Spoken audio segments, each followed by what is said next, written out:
Next, I'm going to show you how to build a butterfly out of paper. What we're going to need is we're going to need a 2x1 piece of paper. Now, as you can see here, I've got a full square. This is a 1x1. This is just, it's equal all the way around. So we want half of this will actually make us a good 2x1 square. So if we look down, what we're going to do is we're just going to create this, we're going to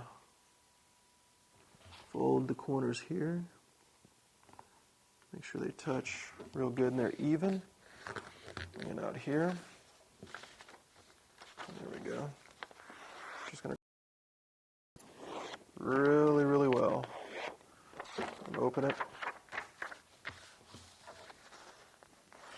And reverse crease it. Now your paper should just tear right off like so. There you go. This is our 2x1 sheet right here, because if we fold it over, we will get 2 equal squares.